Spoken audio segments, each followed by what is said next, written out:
전함 시리즈 말씀의 제목은 구원의 이해.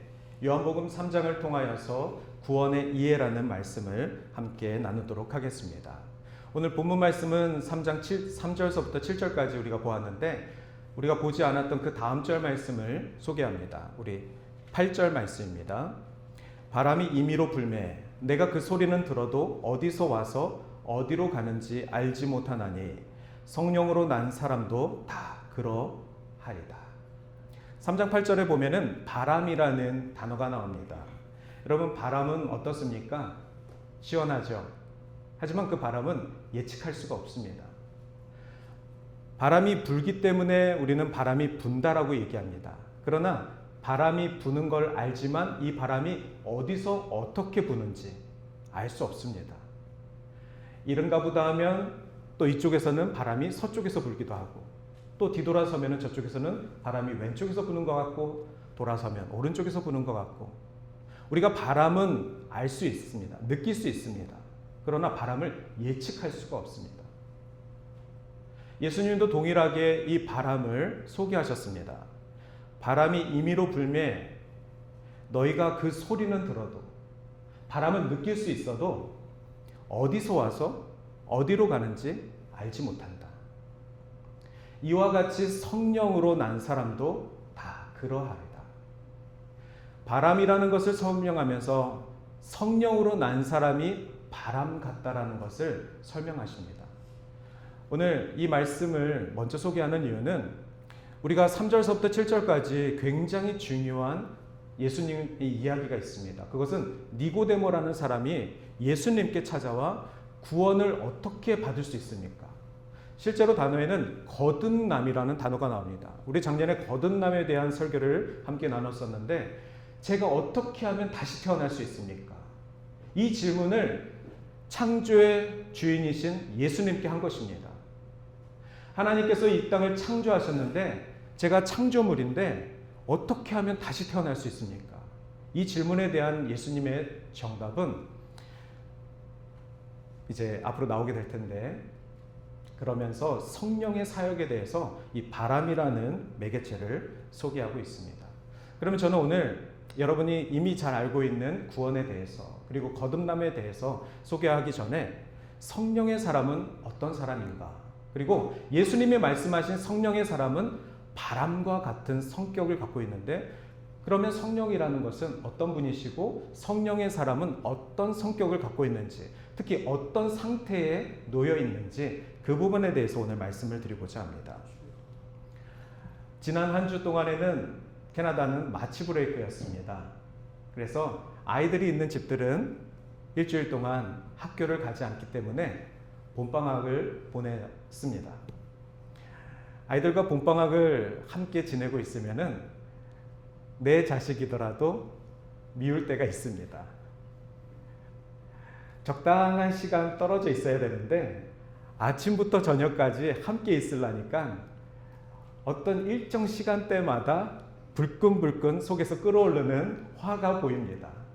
마치 브레이크는 아이들에게 좋을지 몰라도 부모님에게는 정말 힘든 일주일입니다. 오늘 마치 브레이크를 마치시고 돌아오신 부모님들께 정말 심심한 위로를 드리고 싶습니다. 그런데 왜 아이들이 특히 내 자녀, 다른 집 자녀는 둘째치고 내 자녀인데도 불구하고 이렇게 말을 안 들을까요?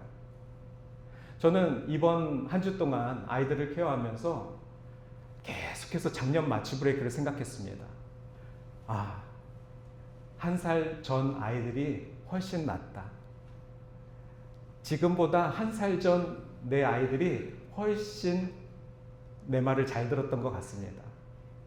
아이들이 한 살을 먹고 다음 마치 브레이크를 경험할 때마다 이전과 달리 더 반항하는 것 같고 이전과 달리 더 자기 생각을 얘기하는 것 같고 이전과 달리 부모님의 생각과는 전혀 다른 방향으로 움직이는 것 같습니다. 왜 그렇습니까? 정말 바람 같은데 예수님이 바람에 대해서 말씀하셨잖아요. 바람을 느낄 수는 있어도 바람의 소리는 들을 수 있어도 이 바람이 어디서부터 오고 어디로 가는지 너희들은 알 수가 없다. 우리 자식이 그렇습니다. 일주일 동안 자녀들을 집에서 케어해 보니까 정말 내 피부치인데도 이 아이가 왜 이러는지, 이 아이가 앞으로 어떻게 될 것인지, 내년 마침물에 그가 더 걱정될 정도로 한 치 앞도 알 수 없습니다. 그런데 왜 그렇습니까? 하나님께서 이 아이들에게, 이 영혼들에게 자유의지를 주셨기 때문에 그렇습니다. 하나님께서 바람을 그렇게 움직이도록 창조하셨기 때문에 그렇습니다. 우리가 바람을 느낄 수 있지만 다 알 수 없듯이, 우리가 자녀들을 알 수 있지만, 내 자식이라는 거 머리로는 깨달을 수 있지만 그 아이가 자유의지가 있어서 정말 부모 마음대로는 한 치 앞도 예상할 수가 없습니다. 반대로 내 자녀들에게 자유의지가 없다고 생각해 보십시오. 일주일 동안 너는 아버지가 정한 스케줄대로 이렇게만 살아야 돼. 그리고 의자에 묶어놓고 아빠가 주는 밥만 먹어야 돼. 그게 아름다운 가정일까요? 자유의지가 없는 자녀가 있는 그 가정이 정말 아름다운, 예의가 바른 가정일까요? 하나님께서 인간에게 주신 자유의지도 그렇습니다. 그놈의 자유의지 때문에 인간은 에덴에서 죄를 범했습니다. 그 자유의지가 무엇이길래 하나님이 창조하신 인간이 하나님 앞에 죄를 범했습니다. 그렇지만 하나님이 그 자유의지를 주셨기 때문에 우리가 그 자유의지로 오늘도 예배에 나와 하나님을 예배하기로 작정한 이 예배를 하나님 받기에 기뻐하시는 것입니다. 그 자유의지를 포기하고 어둠의 세력 가운데 그 자유의지를 묻혀버려서 더 이상 하나님을 바라보지 못하는 그 세대 가운데 하나님은 안타까워하시는 것입니다. 목자는 이렇게 얘기합니다. 하나님, 왜 인간에게 자유의지를 주셔서 그렇게 죄인된 삶을 살게 하십니까? 그냥 자유의지를 빼앗아 버리십시오. 그리고 하나님만 예배하는 시계추 같은 똑딱똑딱하는 그런 인생들을 만들어 버리십시오. 그러나 우리 하나님은 인격적이어서 처음서부터 하나님의 형상으로 창조하시고 그 형상 가운데 자유의지를 주셨고 그 자유의지로 하나님을 찾고자 하는 그 영혼들 앞에 하나님은 은혜 내리기를 기뻐하신다. 오늘 예수님의 3장 8절 말씀이 그렇습니다. 바람이 제멋대로 불더라. 그 바람을 우리는 느낄 수 있는데 그 바람 또한 하나님의 주권 아래 움직인다는 것입니다. 인간은 그 바람이 어디로부터 와서 어디로 가는지 모르지요. 부모는 내 자식이 어디로부터 가서 어디로 갈지 모르지요. 그러나 바람이건 자식이건 하나님의 주권 아래 있는 것을 믿고 바라본다면 내가 내 힘으로 할 수 있는 건 없지만 하나님께 맡겨진 인생을 살아간다. 그것을 바라보는 창조의 뷰가 생기는 것입니다. 성령께서 이렇습니다. 여러분, 성령님은 하나님이신데 성령님은 어디로부터 와서 어떤 사역을 하는지 우리가 알지 못합니다. 그러나 분명한 것은 성령을 의지하고 성령을 아는 사람들은 성령께서 지금 나와 함께 하시고 보혜사 하나님께서 나의 신앙의 삶을, 나의 구원의 삶을 지켜주신다라는 그 믿음으로 살아가는 것입니다. 바람이 보이지 않으나 느낄 수 있는 것처럼 성령은 보이지 않으나 성령의 사람들에게는 늘 함께 하심을 느낄 수 있습니다. 오늘 거듭난 시리즈 말씀에 대해서 작년에 거듭남이라는 것은 다시 태어나는 것이라고 소개해 드렸습니다. 구원에 대한 예수님의 그 설명에 대해서 거듭난 시리즈를 말씀을 드렸습니다. 그때도 니고데모에 대한 예화를 잠시 들렸습니다. 니고데모는 성경에 나와 있는 아주 종교적인 사람입니다. 유대인의 율법적인 사람을 바로 니고데모가 대표하고 있습니다. 그런데 아무리 종교심이 뛰어나지만 거듭나지 않았던 것입니다. 그래서 니고데모는 어떻게 하면 거듭날 수 있습니까? 라는 이 질문을 예수님께 하였습니다. 거듭나지 아니하면 하나님의 나라를 볼 수 없다. 이것이 바로 예수님의 대답입니다. 거듭나지 않으면 하나님의 나라에 갈 수 없다. 예수님은 말을 돌려서 하지도 않았습니다. 빙빙 다른 얘기하고 그 답을 피하지 않으셨습니다. 종교에 열심히 특출난 사람이 예수님께 저의 종교의 열심으로 하나님의 나라에 갈 수 있습니까? 라는 질문을 했는데 예수님은 그럴 수 없다. 거듭나야지만 하나님의 나라에 갈 수 있다. 오늘날 우리 기독교 안에도 종교에 열심히 특출하신 분들이 많습니다. 나의 종교의 연륜으로 하나님의 나라를 보장받았다라고 착각하는 분들이 많습니다. 그러나 예수님의 대답은 2000년 전이나 지금이나 동일합니다. 거듭나지 않으면 하나님의 나라를 갈 수 없다.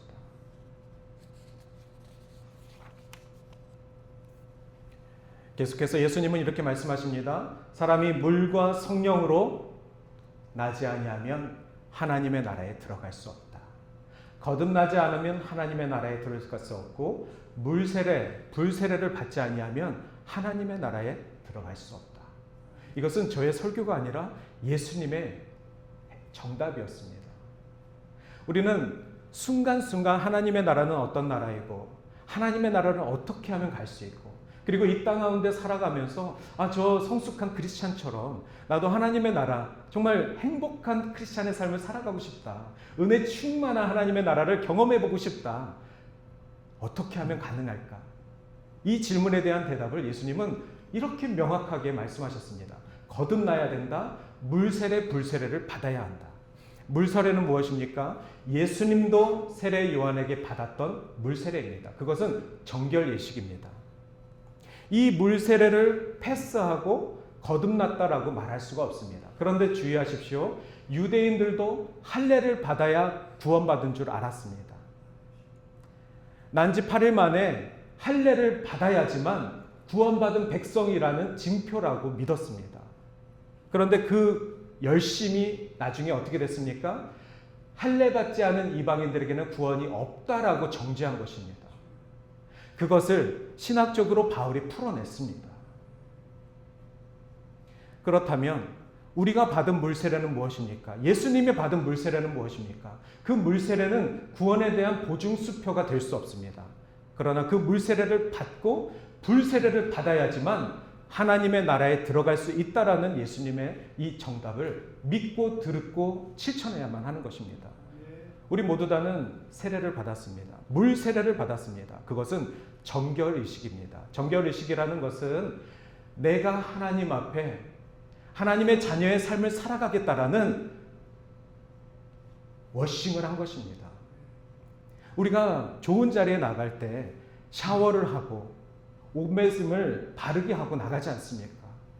하나님의 나라에 들어가겠다는데 정결 예식, 몸을 씻고 아버지 앞에 나아가겠다고 하는 정결 예식을 한 것입니다. 그러나 그 마음 가운데 사람을 미워하고 그 마음 가운데 이웃을 원망하고 하나님에 대한 믿음이 요만큼도 없는데 물세례를 받은 사람이 어찌 하나님의 나라에 들어가겠습니까? 오히려 그것이 불공평합니다. 예수님께서는 정결 세례도 중요하지만 정결 세례를 받은다, 물 세례를 받은 다음에 반드시 불 세례를 받아야 되는데 그 불 세례라는 것이 바로 성령을 받아야 한다는 것입니다. 성령 세례가 바로 불 세례입니다. 뜨겁게 성령을 체험해야만 이 땅 가운데 우리와 함께 하시는 하나님의 보호하심을 누리며 살아가는 것입니다.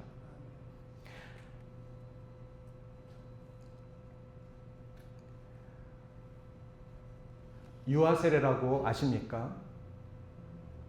여러분들은 유아 세례에 대해서 어떻게 생각하십니까?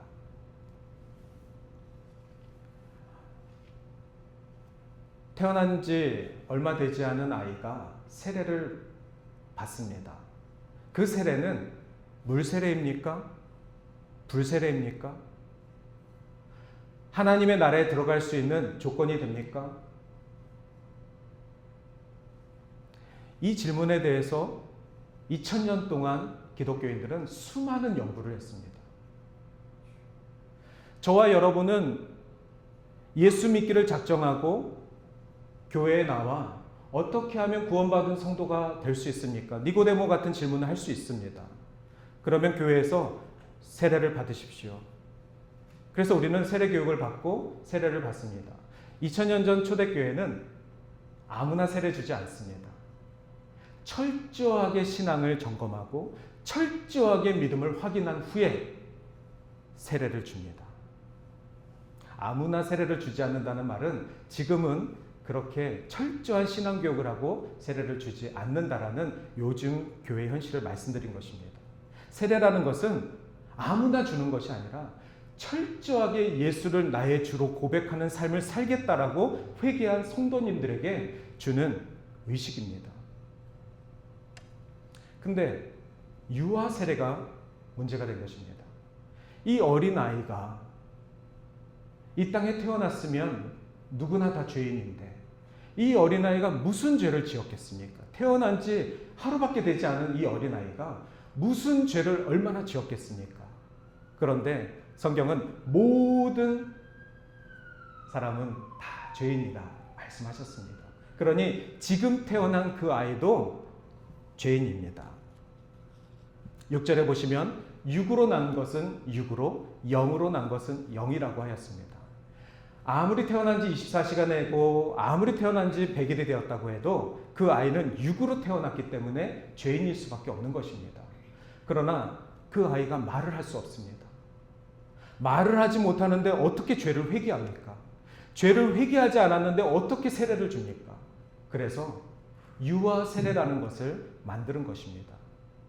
다시 한번 말씀드리지만 어른이 받는 세례도 구원의 확증이 아닌데 유아가 받은 세례도 구원의 확증은 아닙니다. 그러나 그것은 그 아이를 낳은 부모들의 믿음의 고백입니다. 세례받은 가정 가운데 태어난 이 아이가 믿음의 자녀로 키우겠다는 부모의 의지, 결단, 헌신, 이것이 바로 그 말 못하는 어린이, 그 자녀에게 주는 부모의 선물입니다. 그래서 교회는 그 부모를 믿고 그 아이에게 세례를 준 것입니다. 예전에는 불과 한국에도 100년 전에 아이가 태어나서 100일도 못 치르고 죽는 집들이 많이 있었다 그러지 않습니까? 그래서 호적 등록도 1년 후에 하는 집들도 있었다 그러지 않습니까? 내 자식이 태어났는데 이 아이가 1년 만에 건강이 안 좋아서 하늘나라에 갔는데 목사님 붙들고 이 아이가 구원받았습니까?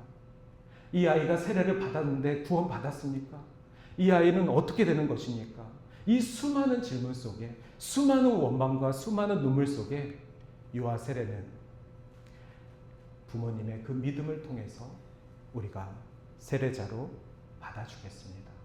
그러나 반드시 유아가 성인이 돼서 우리 교단에서는 만 16세가 되었을 때 스스로의 의지를 통해 입술을 열어 죄를 고백하고 나는 예수 그리스도를 나의 주인으로 고백할 때에 입교를 합니다. 그랬을 때 완성된 물세례가 되는 것입니다. 아까 제가 질문을 드렸을 때 혹시 여러분들 중에 저는 유아세례 반대합니다. 유아세례는 말도 안 되는 제도입니다. 혹시 이렇게 생각하시는 분도 계실지도 모르겠습니다. 교회는 지난 2000년 동안 모든 교회는 유아세례를 인정해 왔습니다. 그러나 500년 전에 종교개혁이 일어난 후부터 오늘날 여러분이 아는 침례교 그리고 순복음 이 두 교단 그리고 아나베티스트라는 제세례파가 있습니다. 이 교단에서는 지금도 유아세례를 인정하지 않고 주지 않습니다. 그리고 웬만하면 성인 세례도 이렇게 물로만 주지 않고 욕조에다가 풍덩 담가서 예수님이 받았던 그 세례처럼 하겠다고 그렇게 주장을 하고 있습니다. 그러나 우리는 장로교와 기독교, 감리교 대부분의 개신교 그리고 가톨릭 모든 교단은 전부 다 유아 세례를 전통적으로 인정하고 있습니다. 그 인정한다는 것은 그 유아가 구원받은 것이 아니라 그 유아를 책임지고 있는 부모의 고백 가운데 일임을 한 것입니다. 이토록 성령은 우리와 함께 하시는데 이 성령의 사역은 우리가 예측할 수 없는 영역이 있습니다. 그러면 예수님의 말씀은 이것입니다. 우리가 바람을 불게 하지는 못하는 것처럼 우리 스스로가 거듭남을 완성시킬 수가 없다. 그 어떤 사람도 바람을 일으킬 수 없고 그 어떤 사람도 바람을 만들 수가 없는데 바람은 이렇게 불었다 저렇게 불었다 하는 것처럼 우리의 거듭남, 인간의 구원도 인간 스스로는 이룰 수 없으나 하나님께서 당신의 주권대로 저 사람은 구원받게 하시고 또 저 사람은 나중에 구원받게 하시고 우리는 알 수 없으나 그 모든 구원의 시간들이, 방법들이, 장소들이 하나님의 주권 아래 있다는 것입니다. 다른 사람의 구원보다 지금 여러분의 구원에 대해서 그렇게 해석하시길 바랍니다. 여러분은 모두 다 그리스도의 구원을 받으셨습니까? 그러면 그 구원은 여러분이 쟁취하신 것입니까? 그 구원은 여러분들이 유지하고 계신 것입니까? 바람은 어디서부터 왔는지 어디로 가는지 모르는 것처럼 성령으로 난 사람들은 내가 받은 구원, 이것은 내가 잘나서가 아니라 성령께서 먼저 내 안에 역사하셨기 때문에 내가 그 구원을 받은 것임을 믿고 내가 구원받은 사람을 사람이라고 믿는다면 이꼴 내가 성령의 사람임을 주장할 수 있는 것입니다. 아니 그것을 주장하고 외치셔야 하는 것입니다. 부끄럽지 않고 내가 성령의 사람입니다. 내가 성령을 체험한 사람입니다. 구원받음 이꼴 성령의 사람입니다. 에베소서 2장 8절에서 9절의 말씀을 보면 너희가 은혜로 믿음으로 말미암아 구원을 받았으니라고 되어 있습니다.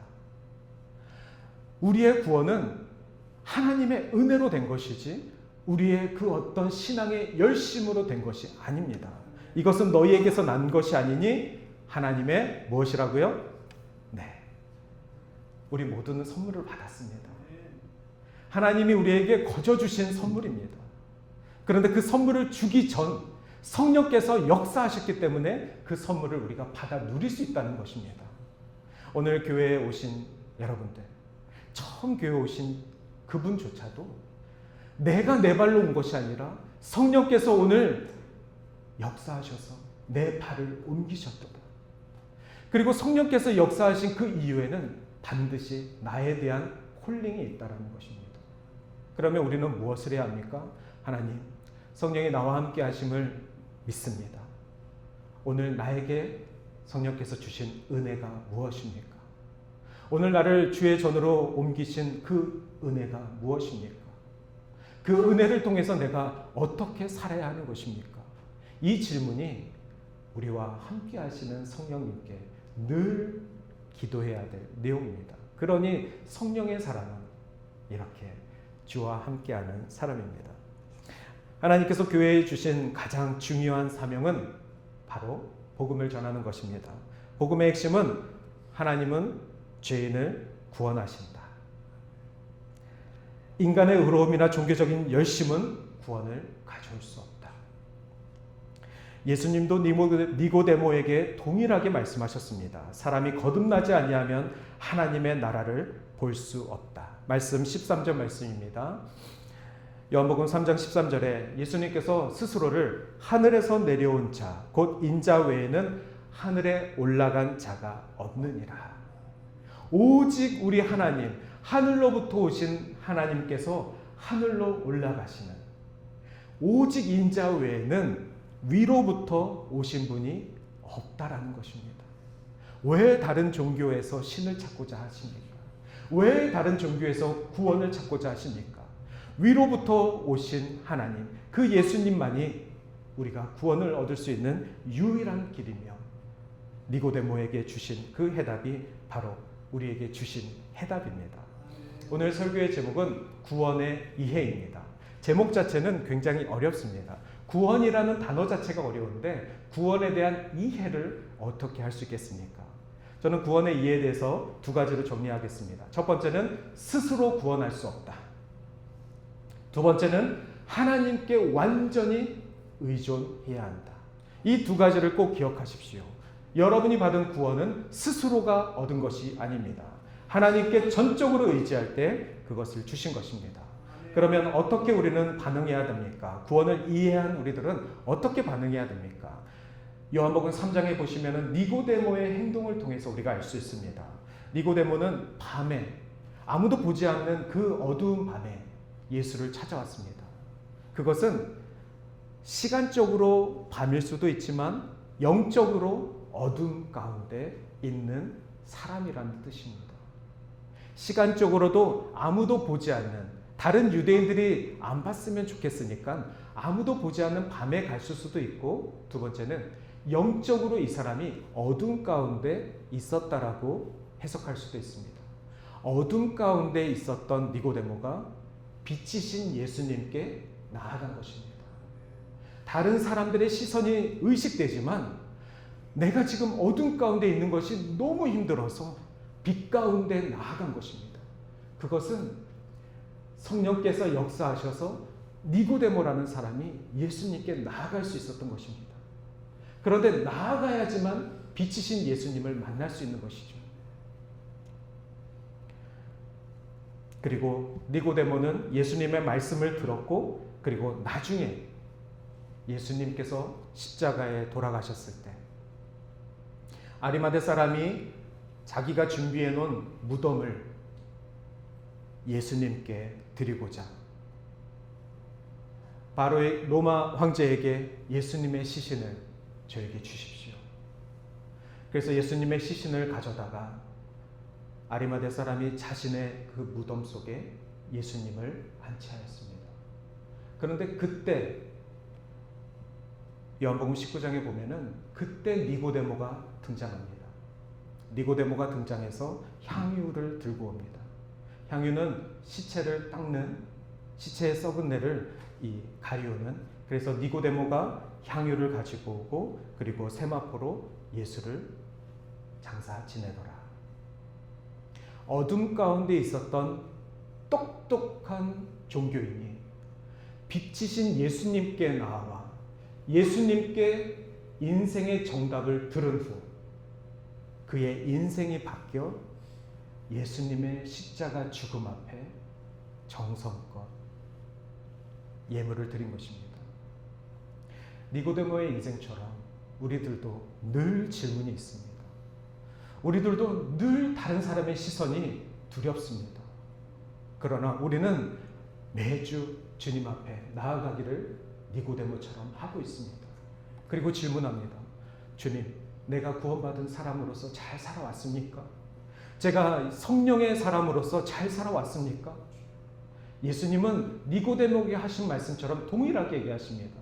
살아가는 우리 동산교회 성도님들 한 분 한 분에게 정말 다른 말에 가감 없이 거듭나고 싶으시면, 구원을 다시 태어나고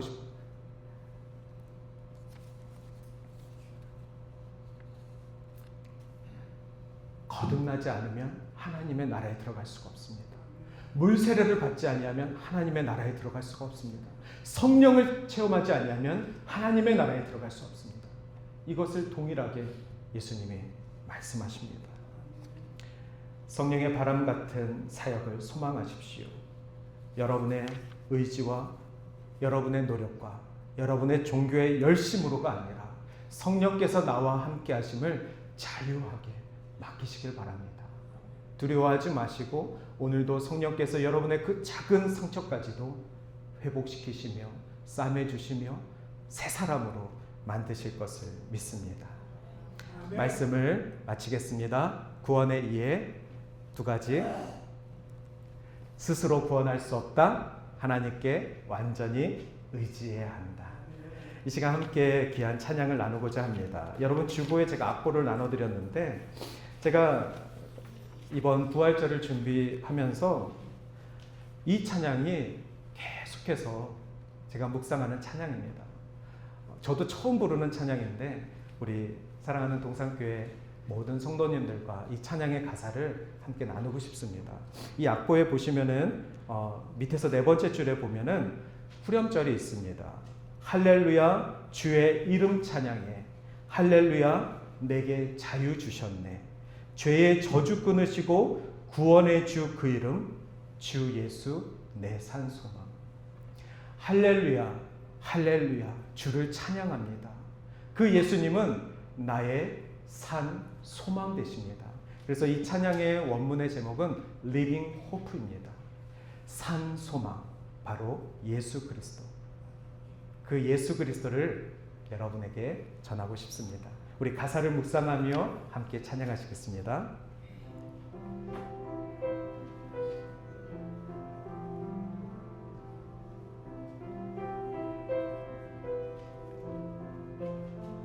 닿을 수 없고 오를 수 없네 사망의 권세 노인 우리 절망 가운데 하늘을 보며 주의 이름 나 부를 때 어두움 뚫고 주님의 사랑 내 영혼을 비추시네 모든 것 이미 이루신 주님 주 예수 내 산 소망 할렐루야 주의 이름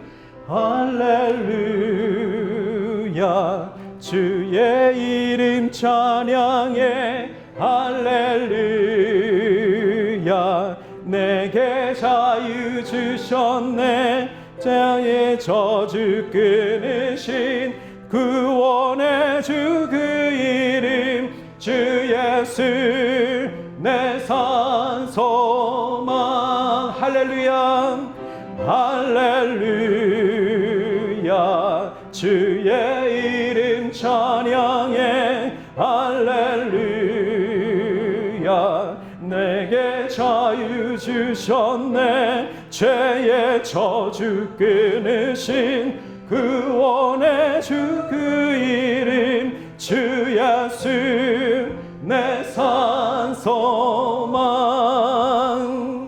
언약의 말씀 이루어진 아침 주님의 오기 시작됐네 죽음이 기신 유다의 사장 우리의 주 부활하셨 예수 주 승리하셨네 예수 주 승리하셨네 할렐루야